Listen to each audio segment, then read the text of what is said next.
formed by the Vogues. And the Vogues had a wonderful career. They didn't have #1 songs, but they had a wonderful career of about 10 or so songs that hit the top 30 charts in the span of about 4 or 5 years. And I contacted them when I was doing this book because I said, this song has to be in this chapter because it's the exclamation point. It's the icing and the cherry on top that makes this chapter really stand out. So I contacted the band, I got in touch with the lead singer, and I told him what I had in mind, and he said, I would love to have you put that in the book. But he says, we don't have the copyrights over the lyrics. We're just the band that sings songs. So he put me in touch with somebody, put me in touch with somebody, put me in touch with yet another person. I finally found the company that controlled the lyrics. I had to write to them, get permission, pay a filing fee to be able to mention the lyrics in the book. So that's the background of what I had to do to get this into my story, but I thought it was worth it. It started to snow again, and the wind also picked up. The winter wind was blowing a steady 20 miles per hour straight out of the northwest. It was 2:10 in the morning. At the intersection of Patton Road and Route 7, there was a small, red, older model Toyota Camry pulled off on the southbound side of the road. The driver was Susan Drapo, a 27-year-old nurse.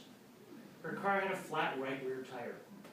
She waited inside her car for 30 minutes in hopes someone might drive by and offer her a helping hand. Susan was already late for work. She worked the third shift at the Medical Center Burlington in the trauma unit.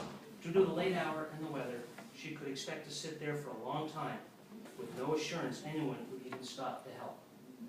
I guess I'm going to have to change this damn tire myself. Shit, pardon the English.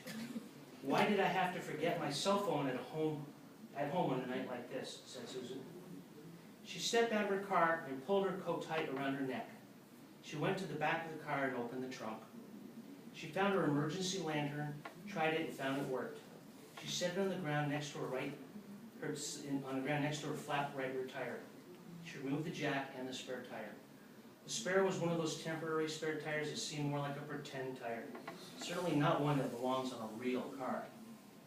She studied the car's service manual while she waited in the car.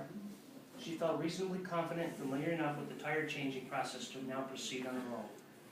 She removed a small emergency snow shovel she routinely carried in her car's trunk, and using the shovel, she began to clear the area around the flat tire to try and locate pavement or solid ground upon which she could safely place the car jack. Deep beneath the surface, over 3/4 of a mile away, roaming through a series of underground tunnels, was Niwata,